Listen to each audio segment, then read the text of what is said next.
For a 2-meter crossband radio to interface to the repeater controller, I decided to use a Kenwood TR7950. Looking at the service manual, schematics, and so on, seems like a fairly easy radio to set up a remote control for, because many functions are performed right here on a keypad, which can be easily interfaced to. And it's just a matter of coming up with the key or memory channel functions, PL tone functions, also gathering information from the radio, like from the readout. I'm going to look into the schematic and see what I need to do to interface to the radio.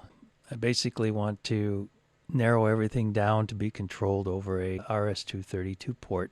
One of the problems that plagues the 7950 and 7930 is the readout over time will start to lose segments. This can be a real problem with these radios, although you can get them pretty low cost on eBay and so on. With this issue, just make sure that if you ever buy one online, it's powered up and you can see the readout. The segment issue on the readout is caused by this ribbon cable, which ties the readout itself to the display board. These are carbon traces inside of this ribbon cable, and the carbon tends to break as it ages. And you cannot repair this. If once it's gone, it's gone. The biggest problem is going in to change the light bulbs. When the light bulbs burn out on the display, you tend to move this around, and then these will start breaking. I haven't found a way to repair this yet. Maybe someone has, but that's what causes that readout issue. I needed to find out where to get the serial data, go to the display, the display board, and here on the 7950 schematic, we find this is basically clock, data, and load. This one seems to separate the first eight clocks, or data for the first 8 clocks. By tying an analyzer here to these pins, I was able to figure out the data that goes from the main processor to the display processor. This is the data between the main processor and the display processor. I might have to decipher this a little more in detail when I start writing the code to decode all of this. The way it's showing up right now is the lockout is the 8th bit of the first byte, which is here, the little star. Then at the moment, this is a little confusing, so I'm going to have to look into that a little more. But your minus simplex plus data is here. So you'd have a minus sign here normally, a plus sign here, and then a simplex. Memory channel units, that's these units here. It starts with memory A and memory B. This is your 0 kilohertz or 5 kc, and then you have your actual digits, 1, 2, 3, and 4, or 1, 2, 4, 8 if you want to look at it binary. 10 kilohertz data, and we come down here, we have the 100 kilohertz data here, and then the megahertz data, which is here. The 1, 4 isn't shown. The 1, 4 is assumed, so the data isn't even used. It's 144. 910. So you're always going to have the 1-4, so they didn't even use it. And this is 32 bits. There's 32 clocks here, 4 8-bit intervals here, and then after the 4th byte, or the 32nd bit, we get a latching pulse. And then that latching pulse latches all of this data into the display processor. So that's the best I was able to decipher it at the moment. So I need to take all of this data and bring it into a microcontroller and basically decode all of this. But I still have to kind of decipher what's going on here. But the rest is pretty straightforward. So it's on to connecting the hardware up. Okay, I got a 7950 taken apart here. Tying the display serial data leads to this microprocessor to write some code, get the remote display going. That's a DTMF decoder there. Here is 32 bits of data. You can kind of see the clocks there. This is what I've gotten so far to read off of the display. So I've got to write quite a bit more code yet, but I do have the remote display functioning pretty well now. and it's time to fill in the rest of the characters. So we'll be writing code on this proto board to get it far enough. Then I can start the schematic and the PCB layout. Okay, I made some mods to the schematic to do some of the functions I want to remotely control. I had to put a couple of transistors. One will select memory channel or the key, where you key in a frequency with the keypad. With this transistor, this will allow to simulate the memory channel key switch in the front, and this transistor will give the PL tone entry pulse, which represents when you hit that front PL button. It's a momentary, and it puts it in the mode where you can enter one of 3 PLs that you have selected on the PL board. Eventually I'll probably just inject PL into the audio path from the repeater controller. And you got to note, place the memory/key switch in the front in the memory channel position, so it will remotely work via this transistor here. Some of the other changes to the schematic: frequency up down, I brought that out also. It'll connect to an open drain on the controller board. It pulses an active low. You pulse this low. I haven't determined what the times are yet, but you pulse this low and it'll count down in scan mode also if you hold the pulse long enough. So it's kind of a dual function. Or up, so you can pulse one step at a time, 5 kilohertz at a time. Or if you hold this down a little longer, it'll go into scan mode and it'll scan down. This one will scan up. I'm going to bring that into the micro also. This is the audio that'll go to the repeater controller. It'll be buffered at on the controller board, and this is where you grab the receive audio.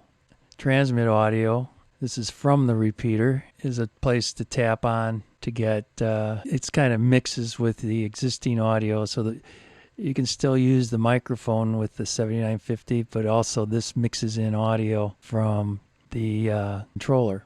I'm also going to grab 8 volts from here. This 8 volts will be plenty to power the controller board, so that'll be already regulated. Here is the key. This is the key in. This causes the 7950 to transmit.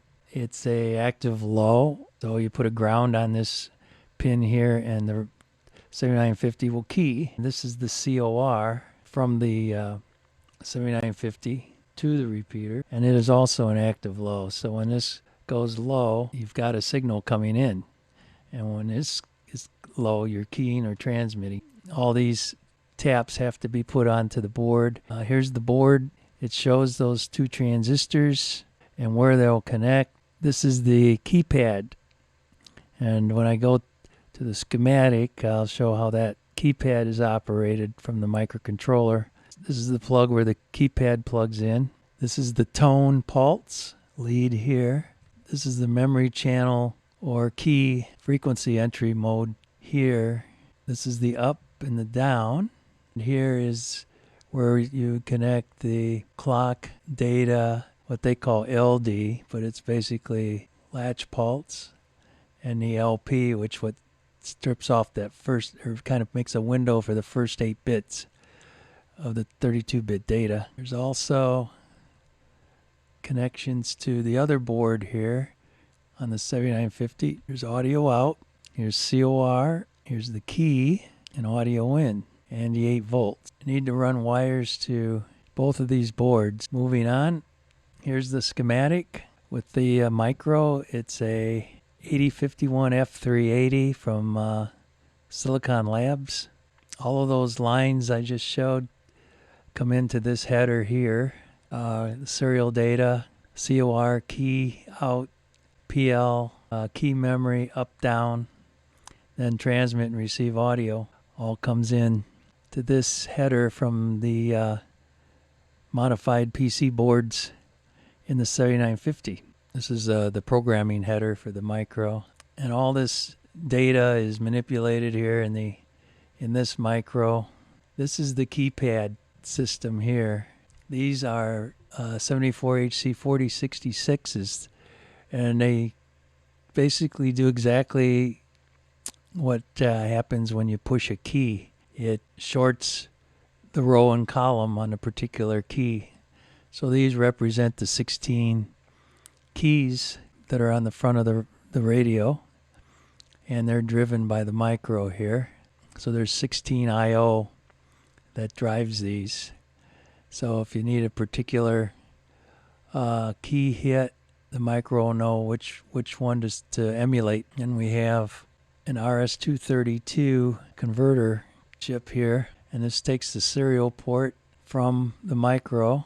It converts the TTL level, 3 volt level, to the standard Rs232 12 volt style protocol. That's the serial port UART coming out of the C8051 here. That's pretty much it. There is a page 2 here. This is basically just the audio buffers. This is the interface to the 7950, and it all has to be brought down into RxD TXD for full control here. This is the audio interface I came up with, and also the power supply. We'll start with the power supply here. 8 volts comes in from the 7950. I filter the 8 volts with R1 and C1 here just to take any little ripple there might be out of it, and that will power the 8 VF, or 8 volts filtered, will be the supply rails for the op amp here. And then 1/2 of the 8 or 4 volts VREF will be the reference for the op amps here. There's also a 3.3 volt regulator that takes the 8 volts down to 3.3 for the micro, and there's another regulator here that takes the 8 volts down to 5 volts, and that is for the 74HC4066 transmission gates for simulating the keypad. Above here is the audio buffers, X audio. So this X audio comes from the 7950. It's amplified here by 2. Then it is fed to the repeater controller through this header here. From the repeater controller, the audio in goes through another gain of 2. This is a mixing resistor because it's mixing with existing audio on the 7950 in the modulation circuit. So we need to attenuate it down a little bit here. So there'll be another resistor coming off, like the microphone circuitry and so on. So they're basically mixed, so the microphone will still be usable without any degradation. And also this audio can be injected. The audio interface is pretty simple. So it's basically just buffers with some gain. And we're using 33178, which is a pretty good IC for audio. They seem to work quite well for that. They've been around a long time. So that's the power supply section and the audio section. This is the PC board layout I came up with that will just fit in a spare area of the 7950. Right here, there's a perfect spot to put a PC board. So it really had to be crammed in there. Pretty small, but this is a dual layer board. There are parts on top and bottom with this header here that has the audio interface, I/O, a few of the functions of the 7950. And this header connects directly to the keypad header on the main board, and it just straps right over directly. These are the ports will go to the repeater. This one is the Rs232 TXRX port, and this is the audio TXRX port. This is the Rs232 converter chip. main micro. These ICs are for the keypad. They're quad transmission gates 4066s. The audio op amps for the audio stage, and a couple of regulators here. So we fit everything on 1 inch by 3.6 inches. It's kind of crammed, not too bad. You can still fit, if you really wanted to, fit some more parts in here. Anyway, that's the interface board I came up with for the 7950 to be remotely controlled and monitored. Here's the blank PCB from the manufacturer after sending off the Gerber files and so on. Here's the top side, and here's the bottom side of the board. And now we're ready to start mounting parts to the board. This is the build of the 7950 controller after all the parts are mounted onto the PCB using the two schematics. I usually yellow out each part one at a time when mounting the parts. Did the modifications to the 7950 PCBs. This down here is where the keypad simulation takes place. This header here goes to the keypad itself. I soldered beneath it, and then this will go to a header to the main controller board. This shows the pins that are placed on each of the 7950 PCBs. They're gold pins, and they are to plug in. I'm going to plug in the wires that tap into this from the controller board rather than solder them to the board so everything can be unplugged. And this is the modifications for the PL select, the momentary PL select, and the memory or key mode switch that's on the front. That's these two modifications. This is the board mounted in that small space in the 7950 with the headers. This header being the keypad header.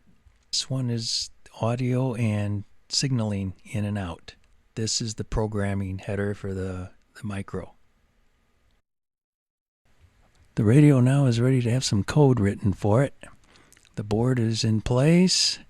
Connections are all made. Software needs to be written now. There's been a little bit of code written for it to just talk to a display, but there's much more to go here. The rear connection is only 6 wires coming into this little mini connector, audio in and out, and TXD, RXD. And that connects to a 9-pin header which goes to the repeater controller. And this is the programming pod that we'll be using from Scilabs.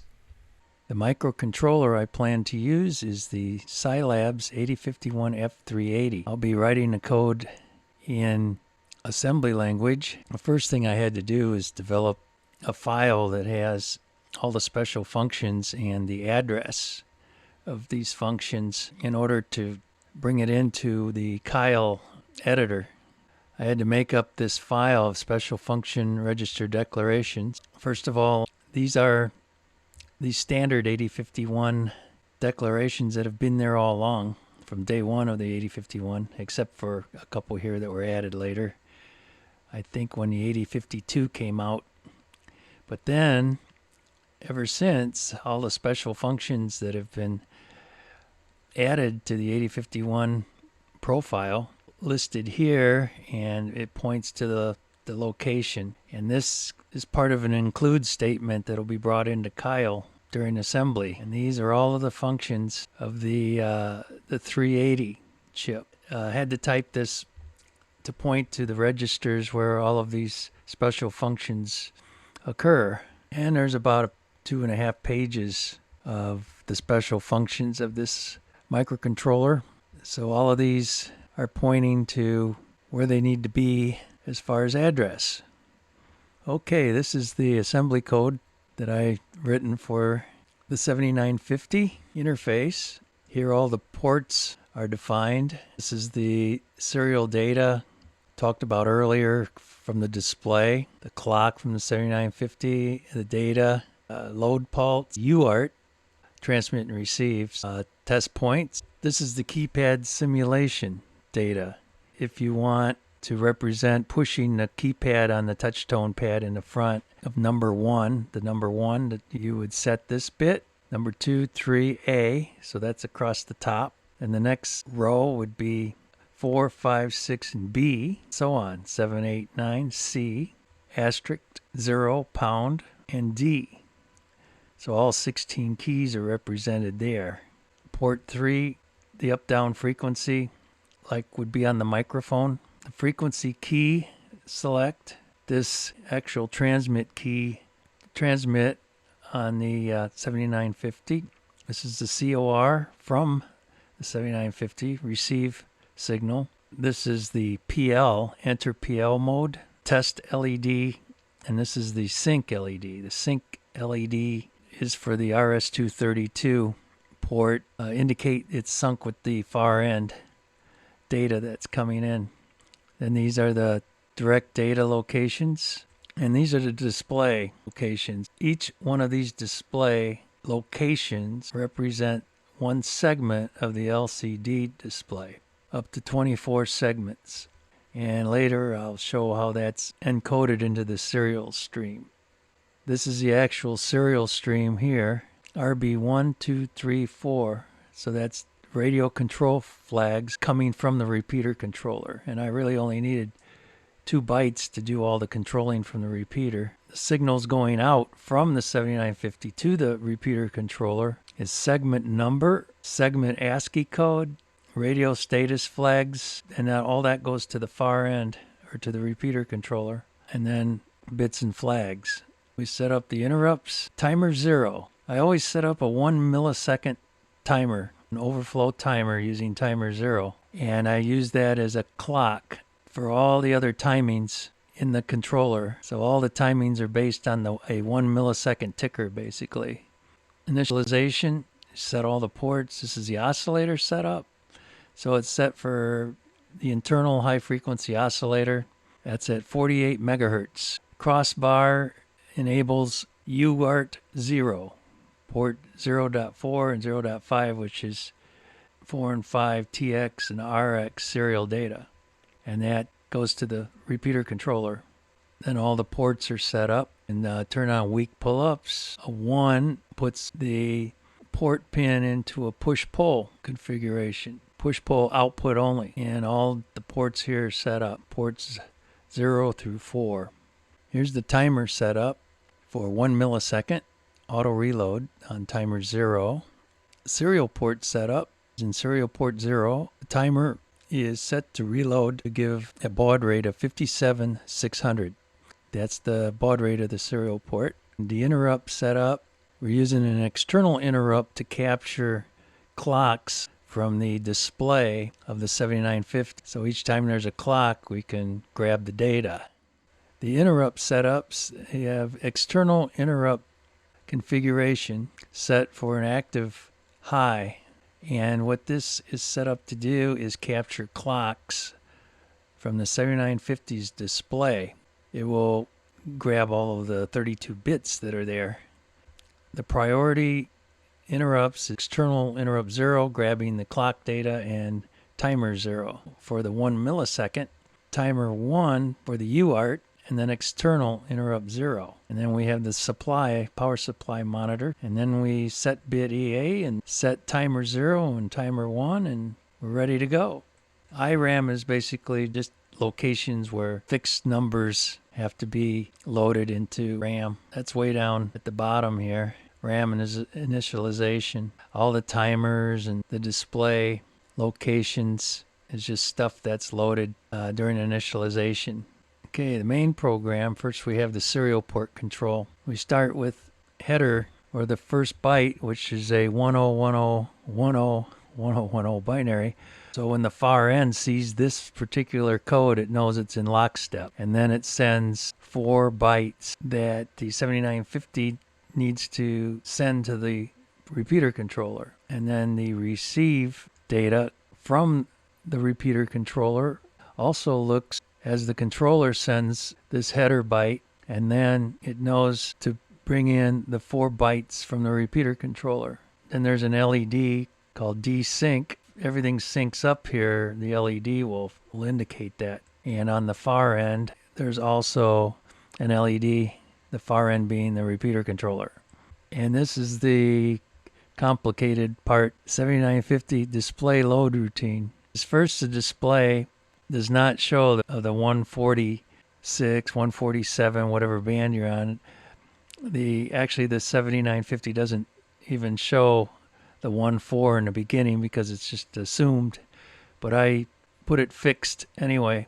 So DSP1 is the location for segment 1, which would be the far left top segment of the LCD display. And then DSP2 would be the next one over, the next one to the right. So it'll say 1.4 as a fixed display. It gets pretty complex here. You have to do some removal of some nibbles here, and or, to get the ASCII number conversions. There's quite a bit to this. I'm not going to get into it very deep. All of this here takes the display data from the 7950 and encodes it into these segments of the LCD display. Then it will get sent to the far end, or the repeater controller end. All of that data on that 32 bits from the display of the 7950 is all decoded here. Memory channel, decode memory channel locations A and B, because A and B is the very first memory locations in the 7950. There's A, there's B, and then it goes memory 1, 2, 3, 4, 5, so on. So you have to turn the A, you have to put an A in the display by actually looking at where the A is in that 32 bits of data. So all that takes place here.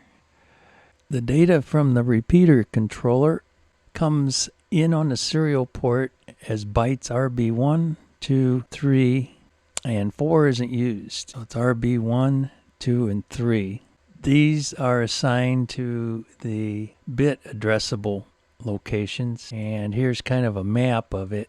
So RB1 from the repeater controller, all of these bits here, they're bit addressable within the micro, so it makes it a little easier to control things here. RB1, RB2, and RB3. So we get crossband enable disable from the repeater controller. This is a spare from the repeater controller, don't use it. Transmit key flag from far end to repeater controller from the far end. Frequency or entry mode select. Keypad entry mode, PL tone entry mode. Frequency down, frequency up. And then there's a dynamic noise reduction flag, DNR. RB3 is the DTMF data from the repeater controller in binary form 1248 plus the strobe. So all that is sent to the 7950 from the repeater controller.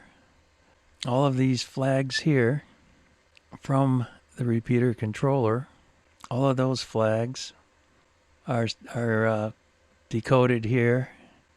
Look for mode from far end. So this mode flag comes via serial from the far end, and it places us into frequency enter mode or memory channel mode. This is a pulse from the far end or the repeater controller that selects the PL. And this is channel up or channel down, like hitting the up down on the microphone, the up down buttons. And this also comes from the repeater controller. Then you have the key, transmit key. So this flag here keys the transmitter or keys the 7950. And then this receive, look for receive signal, COR. This COR signal is sent to the far end, and that's sent to the far end via XB3. This is external interrupt 0. This grabs a 32-bit serial from the 7950. This interrupt goes off every time there's a clock pulse. Then we grab all the bytes. So this grabs byte 1, byte 2, byte 3, byte 4. A total of 32 clocks. Timer 0. All these routines run every millisecond. So if you want a 25 millisecond timing, you just put 25 decimal here and decrement any timers by 25, and you've got 25 milliseconds takes place before you do a function. All of this here runs at 1 millisecond inside the 1 millisecond interrupt timer until it returns from interrupt. Readout serial transmit encoder. What this does is on the serial going to the far end, the first location is a count, and it counts up to 24. There's 24 segments in the readout. It's a 12 by 2 readout. So this counter counts each segment. At segment 1, which is the top left segment, we move the data in DSP1 over to XB2, which is the second byte of serial going to the repeater controller or to the far end.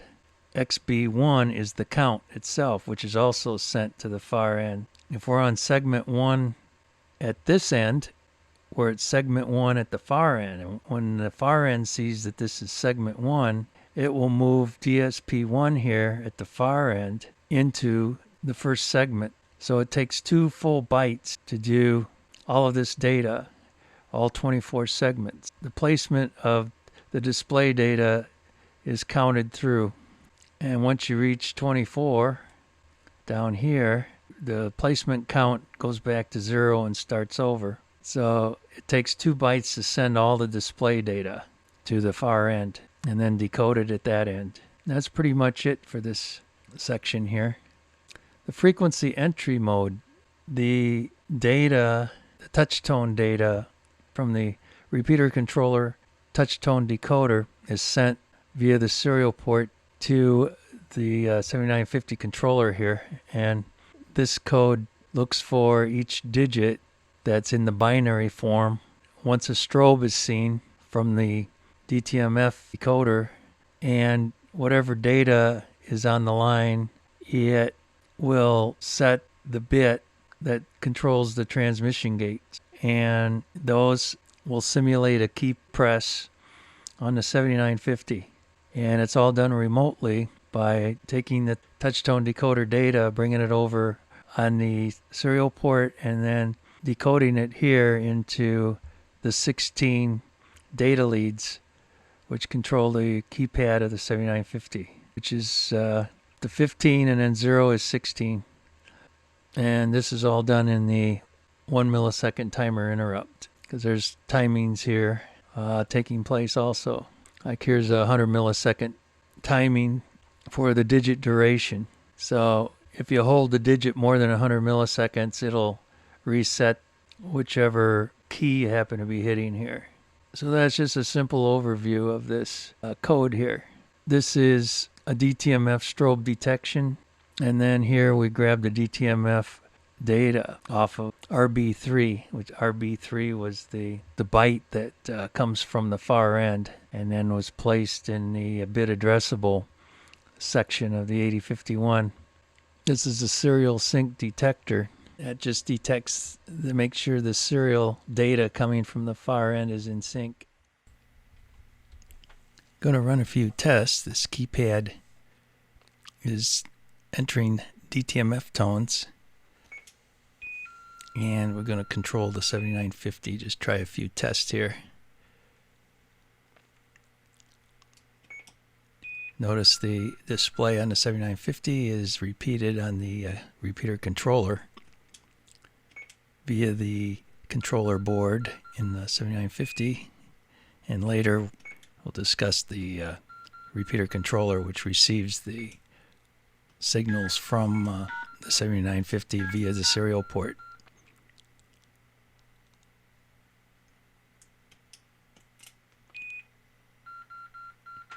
Right now just entering some codes, frequency changes, that type of thing from the remote end. So this keypad would represent an HT or a mobile unit that if you wanted to change frequencies or certain aspects of the 7950. It can be done remotely.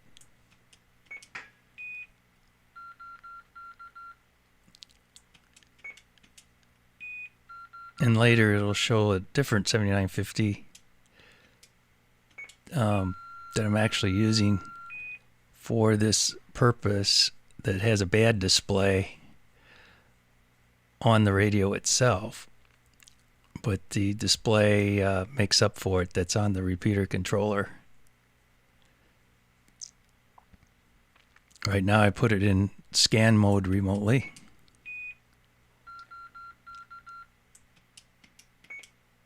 Stop scan.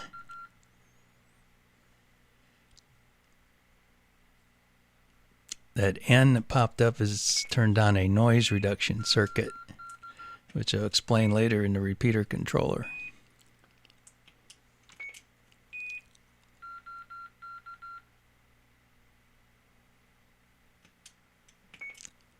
This is showing entry of tone via the remote keypad.